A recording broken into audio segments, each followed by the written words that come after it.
Hi hello, ഇന്നത്തെ നമ്മുടെ പരിപാടി എന്താണെന്ന് വെച്ചാൽ നമ്മൾ മുന്തിരി വൈൻ ഉണ്ടാക്കാൻ പോവാണ്. പൈനാപ്പിൾ വൈൻ എടുത്തതോടുകൂടി നമ്മുടെ ഭരണി കാലിയായിട്ടുണ്ട്. അപ്പം മുന്തിരി വൈൻ ഇട്ടാലോന്നാണ്.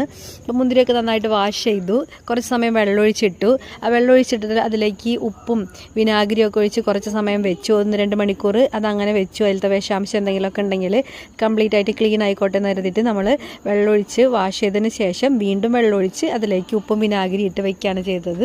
2 മണിക്കൂർ കഴിഞ്ഞപ്പോൾ ആ മുന്തിരിനൊക്കെ സെപ്പറേറ്റ് ചെയ്തെടുത്തു. അതിൻ്റെ കൊലയിൽ നിന്ന് സെപ്പറേറ്റ് ചെയ്ത് ആ തണ്ടൊക്കെ മാറ്റിക്കളയാൻ വേണ്ടിയിട്ട് അങ്ങനെ സെപ്പറേറ്റ് ചെയ്തെടുത്തു. എന്നിട്ട് വലിയൊരു അരിപ്പപാത്രത്തിൽ കുറച്ച് സമയം നമ്മൾ വെയിലത്തേക്ക് വെക്കുകയാണ് ചെയ്തത്. അതിൽ വീണ്ടും വെള്ളമൊക്കെ ഉണ്ടെങ്കിൽ പോകാൻ വേണ്ടിയിട്ടാണ്, പൂപ്പൽ വരാതിരിക്കാനാണ് ഇങ്ങനെ ചെയ്യുന്നത്.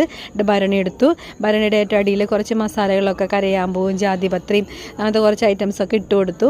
അതിന് മേലെ പഞ്ചസാരയാണ് ഇട്ട് കൊടുക്കുന്നത്. പഞ്ചസാരയും എല്ലാ ഭാഗത്തും ആവുന്ന തരത്തിൽ അങ്ങനെ ചേട്ടായി ഇട്ട് കൊടുക്കുകയാണ്. ചേട്ടായിയാണ് വൈനിൻ്റെ മെയിൻ ആൾ, ഉണ്ടാക്കുന്ന ആൾ നമ്മുടെ വീട്ടിൽ. അപ്പോൾ പഞ്ചസാരയൊക്കെ ഒരു ലെയർ പോലെ ഫുള്ള് ഇട്ടിട്ട് അതിൻ്റെ മുകളിൽ മുന്തിരി ഇങ്ങനെ ഇട്ട് കൊടുക്കുകയാണ്. പിന്നെ വീണ്ടും ഒരു ലെയർ പഞ്ചസാരയും ഈ കരയാമ്പൂവും ജാതിപത്രിയൊക്കെ ഇട്ട് കൊടുത്ത് അതിൻ്റെ മുകളിൽ വീണ്ടും മുന്തിരി ഇട്ടു. അങ്ങനെ പല പല ലെയറായിട്ടാണ് ഇട്ട് കൊടുത്തത്. ഒരു 3-4 ലെയർ ഉണ്ട്. എന്നിട്ട് സേഫായിട്ട് അങ്ങനെ മൂടി വെച്ചു. കണ്ടോ, തുണി കൊണ്ട് ആദ്യം അതിന് ഭരണിയുടെ മൂടിയിട്ട് പിന്നെ ഫുൾ കവർ ചെയ്തിട്ട് വീണ്ടും ഒരു കോട്ടൺ തുണി കൊണ്ട് മൂടി വെച്ചു.